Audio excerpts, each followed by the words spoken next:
Good morning. I'm making this video because I will not be in class today, so we will not have a conference. It's Tuesday, November 3rd. So I just want to go over what you need to complete today in class during your class time, whether you're virtual or face-to-face. All right, so once you log in, first thing after you watch this video, of course, would be to click on business correspondence. Okay, so I'm going to go over what you need to do. All right, so your introduction. The internet and cell phone have changed how we interact with one another. In the past, we would call someone on a landline or send him or her a business letter. We can now correspond with that person in a matter of seconds. Despite these advancements, you still need to know how to correspond with someone in a professional manner. Read below to discover the most commonly used formats and when to use them. So you have an informal letter. It's a letter or email written to someone you know. The tone of the letter is personal, not professional. For example, you type a letter or email concerning the homecoming football game. Then you have a personal business letter, a letter or email written by you to a person in a business or to a company. This letter could express interest or concern about an issue or product. For example, I type a letter or email to a restaurant concerning my displeasure in the service I received. Then you have a formal business letter, a letter or email written from one company or organization to another. The subject and tone of the letter is professional in nature. For example, a letter from one company to another concerning a business transaction. In this lesson, you will learn how to effectively communicate using a formal letter or email. Okay.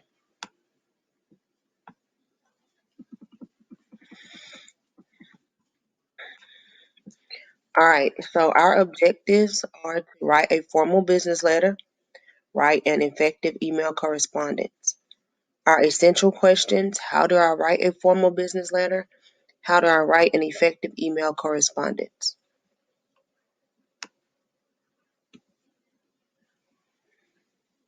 All right. So I'm not going to go through all this.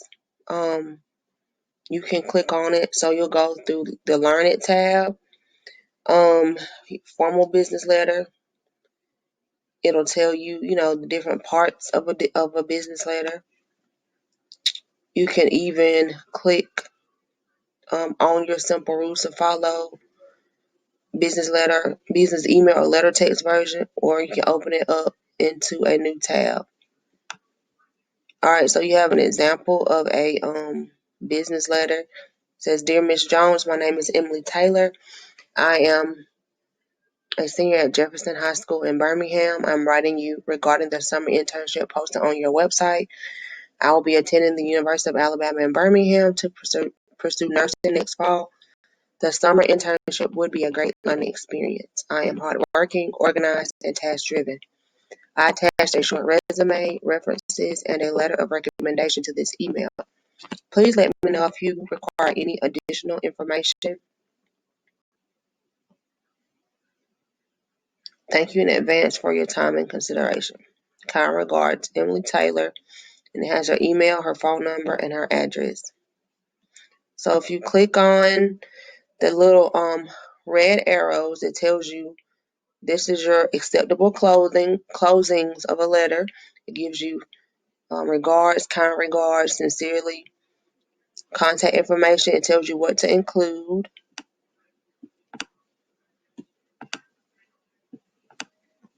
Why is she not moving? Okay.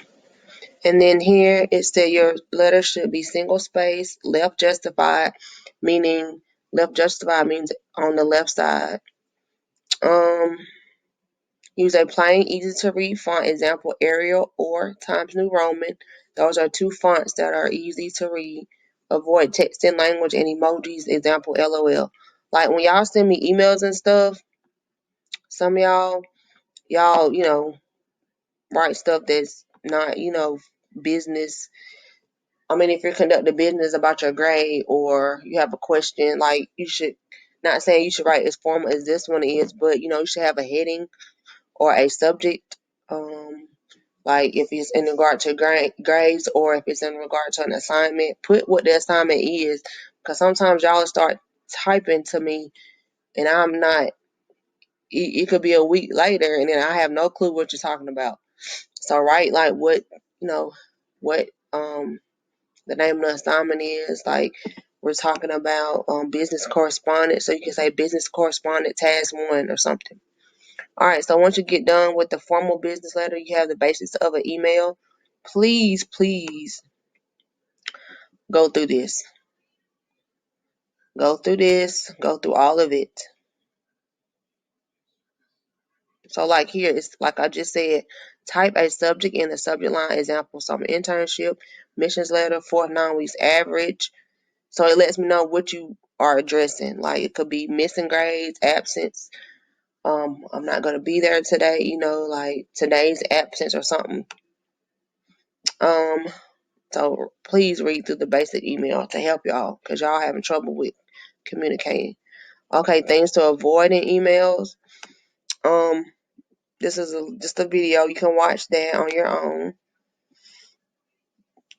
You can also open it up in a new tab if you click here. Email structure. So it tells you brief introduction and why you're writing. That's part 1. Part 2, the reason for writing your email. This may be more than one paragraph, but be careful not to make your email too long. Part 3, a call to action. In other words, what do you want the other person to do? And then each part is a paragraph within your email. An email paragraph is not the same as a paragraph in your English class. A paragraph doesn't have to be 5 to 7 good sentences. It can be as little as a sentence or 2. You should always skip a line between each paragraph. This will make your email easy to read. Each paragraph should be concise and to the point. Read your email several times before hitting the send button. In the end, your email should form a complete thought.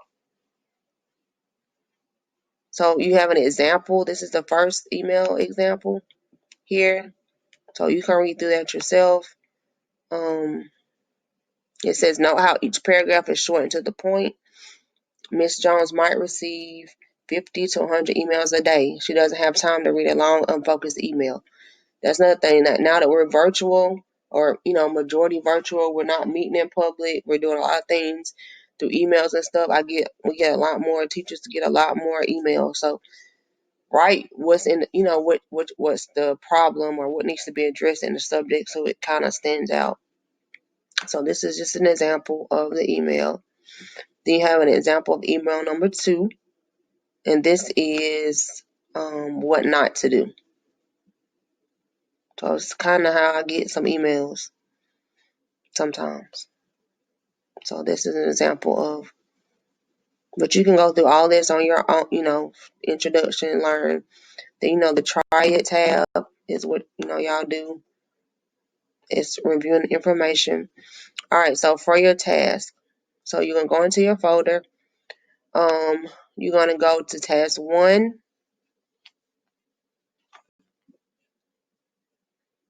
All right, so this is the rubric.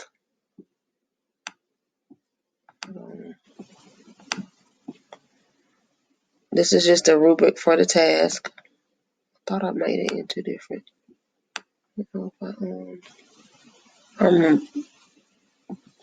need to rename this because I put task 1. Excuse me.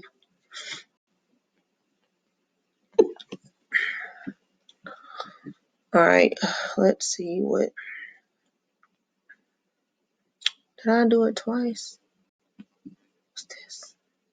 I sure did. So I need to put task 1 in this. Let me find it first and add it. Okay, let me pause this real quick.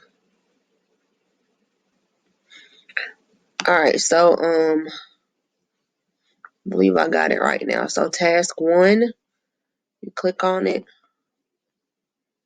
All right, so this is what you're going to do.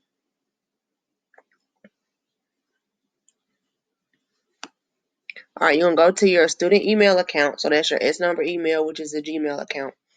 You can only use that account. Don't send me anything from your personal email. Use your school account. You click on the envelope icon at the top of the page. So however you go into it, that's what you'll use. I'm assuming y'all look like ours. You're gonna click on go to email and choose compose. So however you draft a letter, this is they're using something different in these directions. Yours will probably look different, but I'm pretty sure everybody knows how to initiate, start off an email. So you're gonna write an email to your teacher, in this course, asking him or her to write you a letter of recommendation for either a summer internship or a college scholarship. So either one of them. You doesn't have to be both. You can do a summer internship or you can do a college scholarship. So one of those. I put my email address, rashonda.heron@mps.k12.al.us. By Schoology mail that you have sent an email to their account. All right, so you're going to go to Schoology. If you go to Schoology up here, that's how you compose an email. You're going to let me know that you send an email to my regular, this email address, the MPS email, okay? And then you're going to end this email. You're going to put your name, the name of your teacher, just me, your school, the date, saying you have sent an email to the teacher's email, and put something in the subject. I didn't add it here, but I'm gonna say subject line because it has a subject line. So make the subject line what you're telling me about. All right. Your email should follow all grammar, punctuation, and spelling rules. Include a subject line. Well, there it is. There. Include all 3 parts of an email. Include all the information your teacher needs to write the letter for you. This includes identifying information as to who the email is from. All right. So when you're composing the email that you're sending to and then follow the correct formatting. So when you're composing the email to send to my school email, remember you're doing a summer internship or a college scholarship. So you can pick a school, like a college or university of, what, you want. You want a college scholarship letter written. You should give me information about you, like things you've done, community service, sports you're in, clubs you're in, stuff like that. You can, because if I have to write a recommendation letter for you, this is, I'm not really writing one, but if I get students ask me all the time about writing recommendation letters, okay? And so, they're like, can you write me a recommendation letter? And that's the end of the email or, the statement. And I'm like, well, I need to know, I don't know what you've done your whole 4 years of high school or what you accomplished, what awards you received, do you work, you have any certifications or anything like that. So they end up I'm like, you need to, tell me these things. So that's important. If you want somebody to write a letter or something, a recommendation letter for you, you got to give them some information to put into the letter. So, I mean, you can make this stuff up, but it's just practice to show you, what's to come. Okay. So you're going to first go to your email and you're going to you're going to email me. You're going to email me to ask me either to write a summer internship or a college scholarship for you. Either one of those. You're going to email it to my email address. And then, so this is what's going to be in this email. So this right here, your email should be what is in the email to my school email address. I have an email rubric. You can click here or right click. You can click and it'll take you there. Or I also have it as a document. And then once you have done the email to my school address, you're going to go to Schoology and let me know that you sent me an email. So this should be the last thing that you're doing. Wait till after you compose the email to my school email address and send it. And then you tell me these things, okay? All right, so the next thing is, why did it go out? That's not what I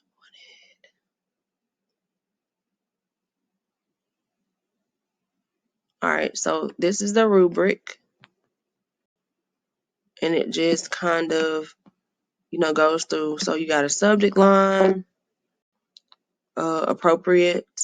If you don't put one, that's 0 points. Salutation, part 1, introduction, part 2, description of what they need you to do, part 3, call to action. You have closing, format, mechanics. So this is what a rubric is, how you're graded. So you need to make sure you're looking at the rubric in order to complete the task. Okay. So you can look on, when you're composing an email, just, look through here to see if you got what you need as part of the email. Why does it keep doing that? This is crazy. Okay. It's going back out. So next is task 2. All right, so task 2, using the word processing software of your choice, you're going to compose a college admission letter. So it could be Google Docs, it could be Word. Those are software processing, word processing software. So you're going to review the examples below, but write your own letter to the college of your choice. So Alabama, any college that you like, just, write it to them. So you have some examples. If you click on, you can just click on it and it'll take you there, okay? Either one of those. All right, so writing the basic business letter is a good explanation, the parts and layout of a basic business letter. So you can visit this place for more information about, or this link about writing resources. So rules you need to follow: write incomplete sentences. Always check for spelling and typing errors. And I showed y'all what it looks like if something's not typed correctly last week. So identify yourself. Let us know who you are. Yes, your government name. Tell why you want to attend the school you're writing. Explain why you and the college are a good match. So why do you think you're a good fit to go to University of Alabama at Birmingham, or Alabama, or UAH in Huntsville, or Jacksonville State, wherever? Do you have a personal connection, relatives, or friends who graduated? So it might be your mom or your dad, your cousin, your sister, your brother graduated from the school, and you've been there, you like the campus, whatever. Explain what is enclosed and why. Make a specific request to be considered for admission. Start with your address, then date. After the date, skip 4 lines down and enter the college name and address. It is fine to simply enter the city and state after the name of the college for the purpose of this task. Skip down 2 more lines and type your salutation, dear.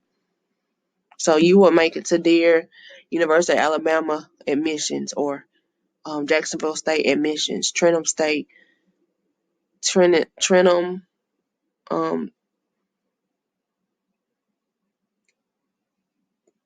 okay, I got community college or state community college admissions, whatever. All right, so then you're gonna compose the body of your letter. Write generally enough so that you can send the same letter to multiple colleges. Do not have to mention the college name in the body. Mention your field of interest. Customize letter with your own information. So you might be interested in computer programming, computer science, psychology, nursing, um,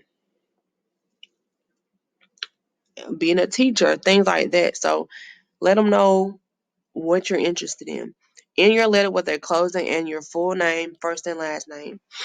Sometimes it's necessary to save a document in different format. One reason to do this is so that the recipient of your document can open it if they do not have a compatible program. Word processing software usually offers you a choice of how to export files in different formats. So if you're using Google Docs, it's fine because I'll be able to open it. All right, so you have the scoring guide. This don't need to be in there because you're not doing a PDF version. All right, so this is your scoring guide here. So all lines begin at the left, so the left side of the paper. Letter begins with the return address. So return address would be your address because that's returning to you. Layout looks good on the page. Appropriate space is left blank after delivery address. Writer identifies interest in a particular field course of study. Writer requests admission to the school. Correct grammar, punctuations, and instruction. Okay, so that's task number 2.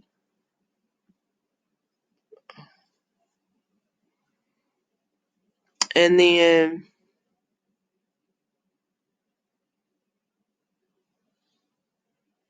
all right, so this is where you're going to submit your college admission letter.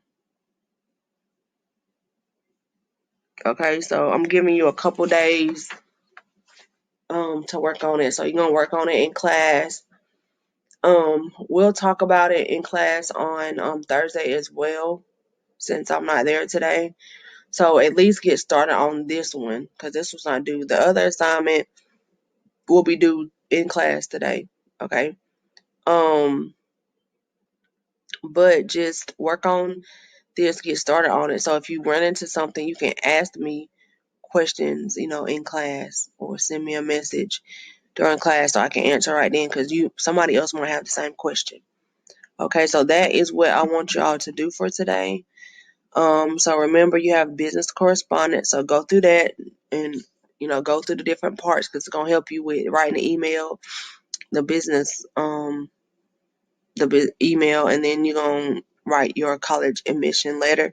So you got task 1, which is due tomorrow. This is a rubric that goes with task 1. Then task 2, these are like your instructions for the college admission letter. And then that's how you'll submit it. Okay? So if you have questions, you can send me a message. Since I'm off today, I probably won't be getting around to looking at them. But when I come in on Wednesday, I can have them ready and maybe go over it, and then we can talk about it on Thursday. All right, so any questions, you can send me a message, and y'all have a great day. Make sure you do your work. Oh, and I'm going to have somewhere for you to for account for attendance. So I'll post that as well.